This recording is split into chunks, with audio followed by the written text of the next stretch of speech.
All right.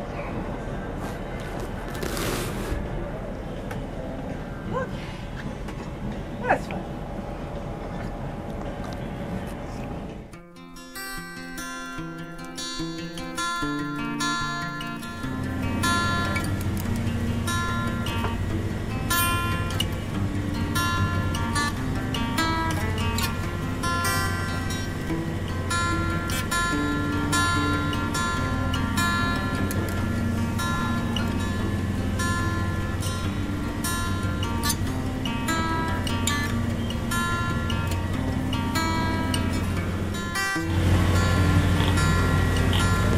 Bye-bye, Leixoes.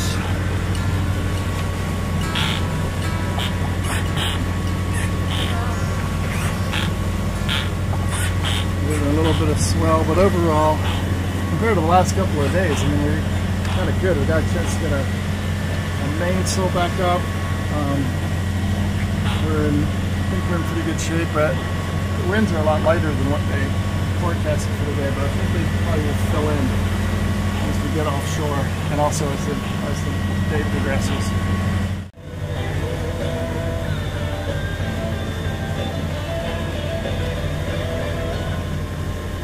All right, well we've left Leixoes. That's Porto back there. Wendy's trying to secure this dinghy a little better.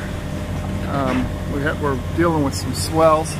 But you can see the coastline. We're heading offshore. We're starting to get a little better wind. Our wind direction's on the quarter, almost a beam reach going. So we're going to throw out the headsail here in a minute.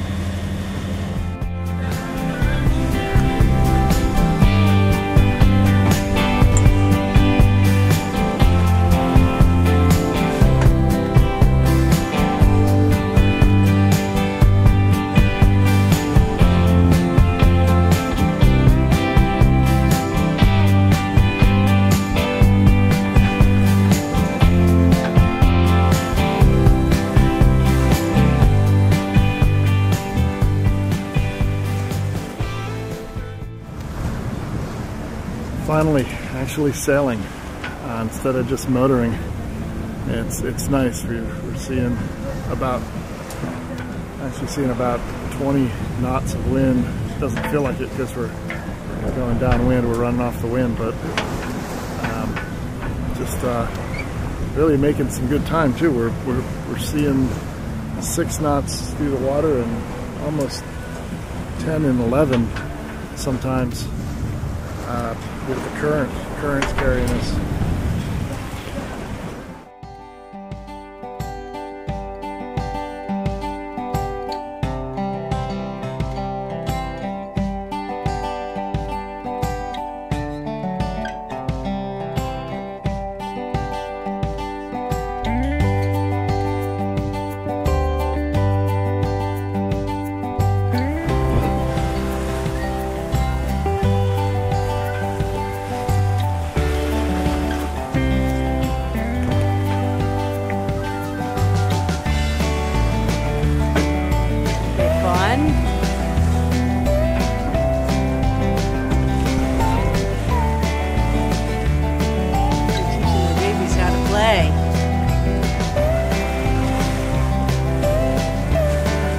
Couple of little guys with them.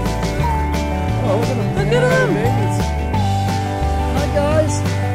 Look at them. Showing them. Here, this is how you play with the boats.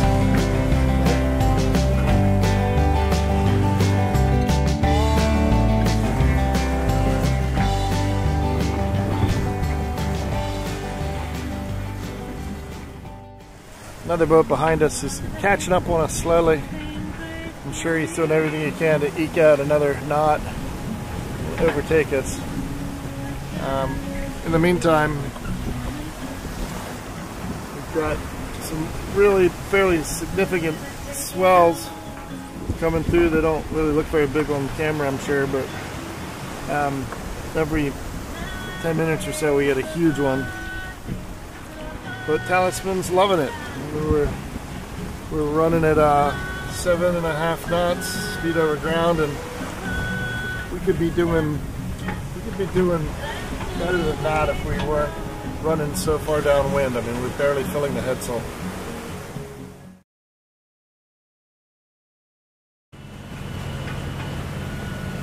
So it's Monday morning on the, I don't know, I think the 2nd of October, and we've just done an overnight run all the way down from Leixoes, and we're heading for Cascais, which is just outside Lisbon. And as you can see from our chart plotter, we're skirting the little tip outside of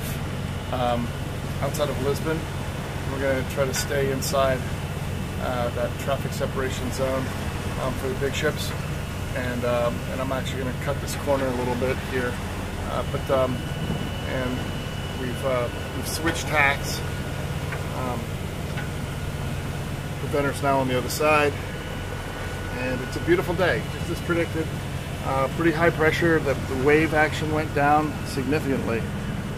We're not seeing the huge swells we saw yesterday, but still misty, foggy. It looks like inland or in towards shore. We were told that as we got down near Lisbon, that would be less of a problem, but not entirely less of a problem, it would appear.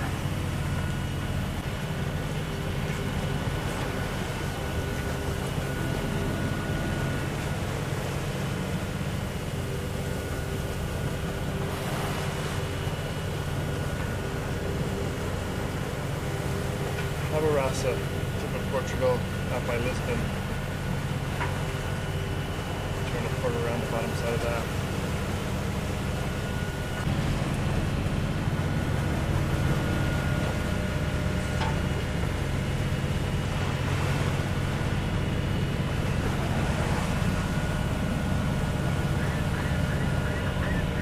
Just a beautiful girl. Oh, I don't know about beautiful, honey. I'm a little tired. We've been up all night sailing to Cascais, Lisbon, and we'll be there in about 2 hours. And I discovered that I don't like 3-on-3 watches because I don't get nearly enough sleep. Would you prefer 4 on, 4 off? No, I prefer 3 on, 9 off. There you go. And cook, because I could cook, and maybe a maid. There we are. If we could get one of those, that'd be great. Perfect. No, it's a beautiful day, and we had really good sailing weather. We had a beautiful moon last night. We even had a pod of dolphins and moms and babies, I think it was, swimming around the boat for quite a while. So we had a great crossing, nice tailwind the whole way, and we just sailed and tried not to hurry through the tight area between the rocks off of Peniche, and we got here safely, and now we're just coming up on Cascais, and we'll see if we got a spot for us. Here's the headland, with a wild-looking lighthouse and a neat little town up on the hill.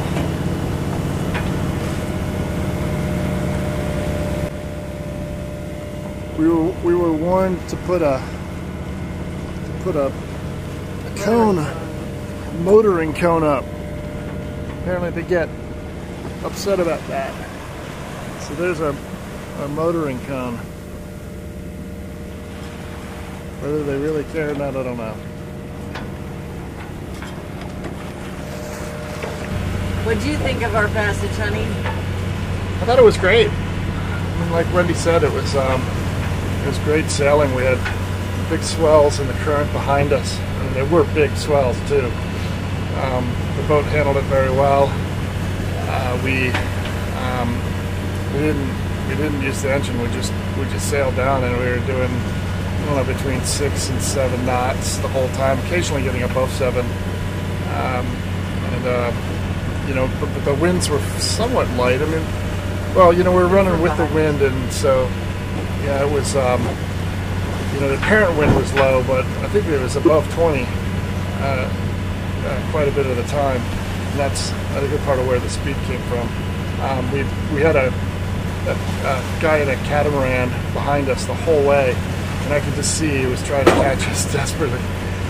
But that never happened. And then we lost him eventually sometime in the night. I don't know if he decide to go somewhere else or what. But anyway, entering Cascais.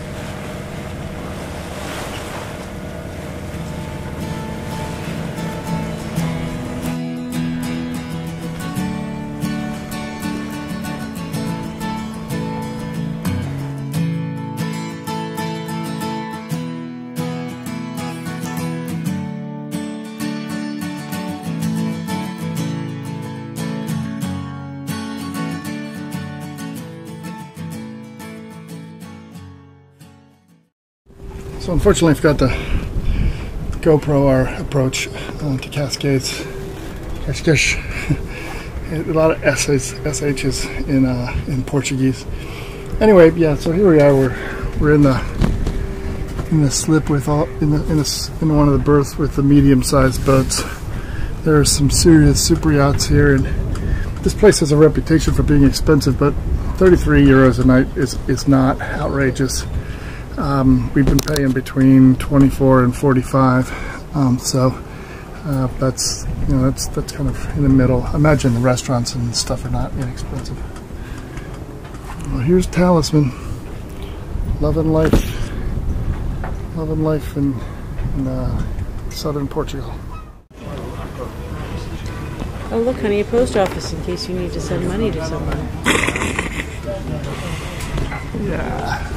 What would you like to do for dinner? I sent £800 in cash to Ian Hunter through the Portuguese mail. And the second I did it, I thought, sucker. I thought this is the stupidest thing I've done recently, and it's just going to disappear into the ether. And then it did kind of disappear. The tracking went missing for 2 days in the middle of it all. But then Ian texted me earlier today and said that they got the money, so I was just saying to myself, I'll never do that again. But in the meantime, the girl's looking spectacular, as she does. Yes. Look at those surroundings. We've got the little citadel, mixed with modern architecture.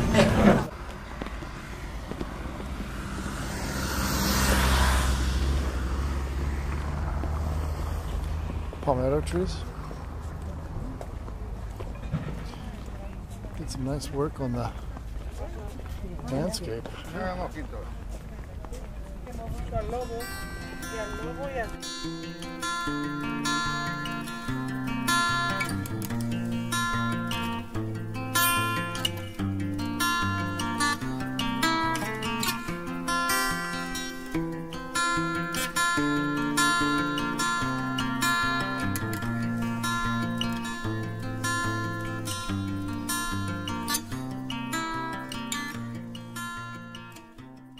Warned on multiple occasions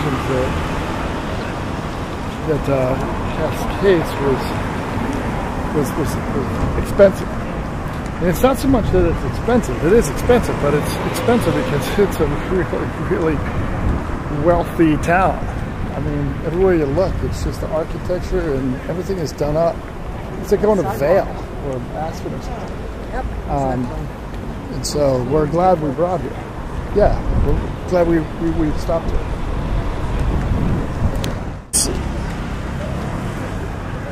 This is creating an optical illusion that makes it look like you're going to fall in a hole. I don't think we should walk on this because we'll fall down. This is going to be a problem if we have more than a few beers. We have a couple beers after.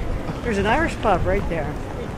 Or do you want to go to the Boulangerie, which is a standard I don't care. British thing? Let's go to the Irish pub, eh? Wine. Excellent. Beer. They actually have something other than Superbox and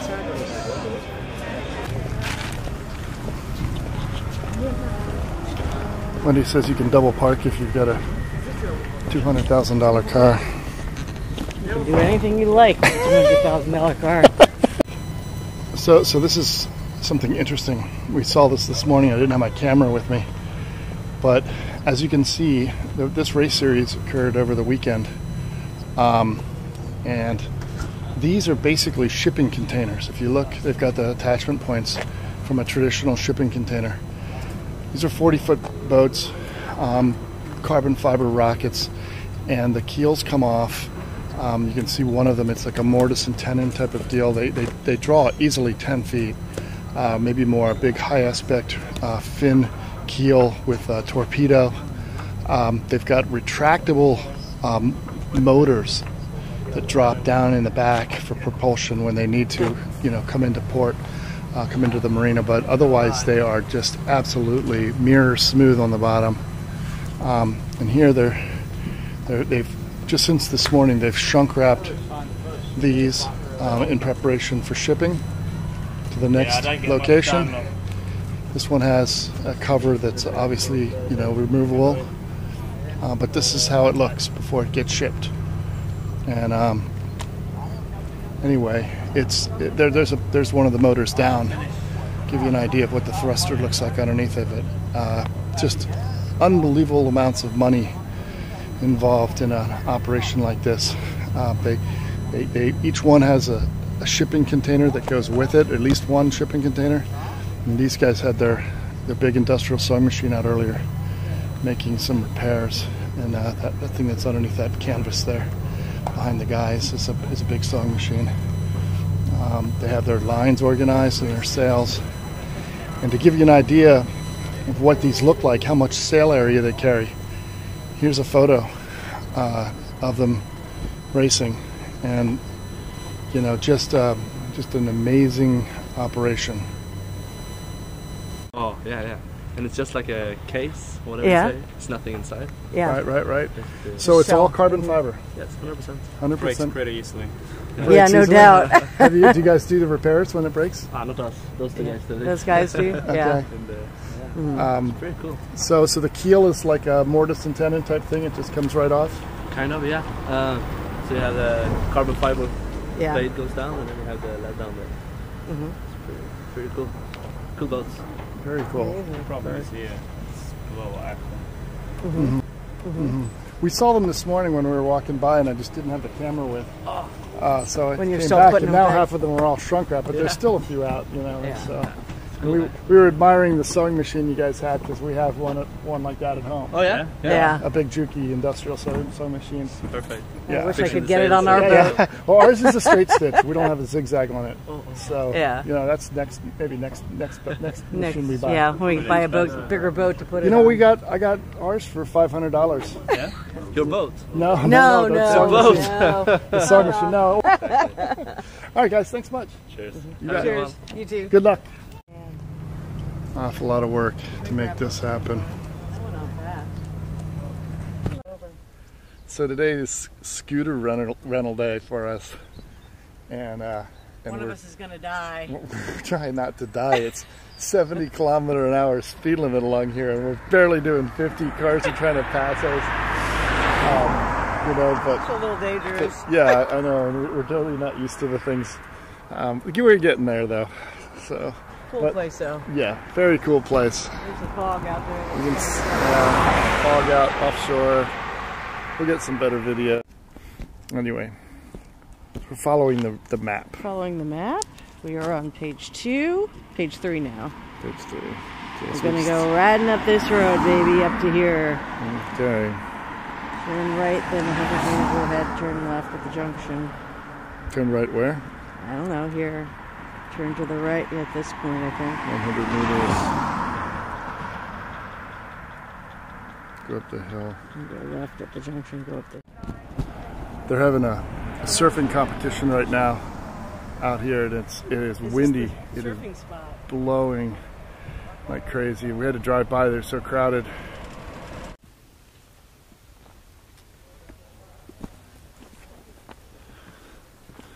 Decided to go see a convent built by Franciscan friars back in the 1500s. And then they invited the nuns to come live with them, I suppose. Secret entrance. This is a secret entrance.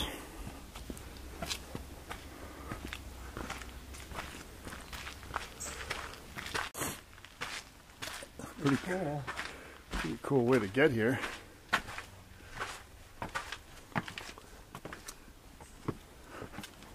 Yeah, call it the cork convent. And up here's the cork everywhere. sort of made the walls less painfully cold. Yeah. But it's just like hewn out. Oh my. This is the toilet, I believe. Little bath area. Fed by a stream. They literally feel like prison cells. Like you would be locked in here or something.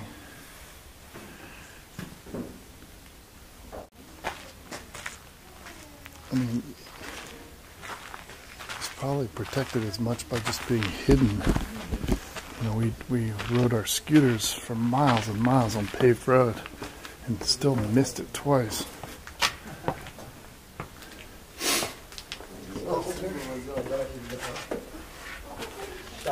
Yeah, this altar. Watch your head.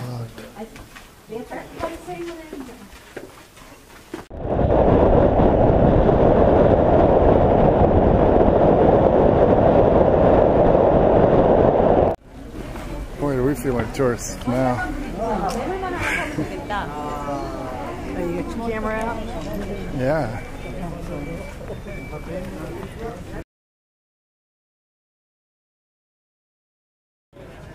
Check out the stone carvings up there. It's something to see. Yeah, that's the Lower Moorish Castle. Almost certainly.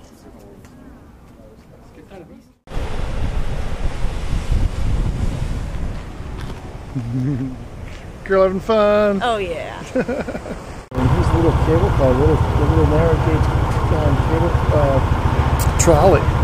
That's so cool. I was hoping I'd be able to see it. There it is.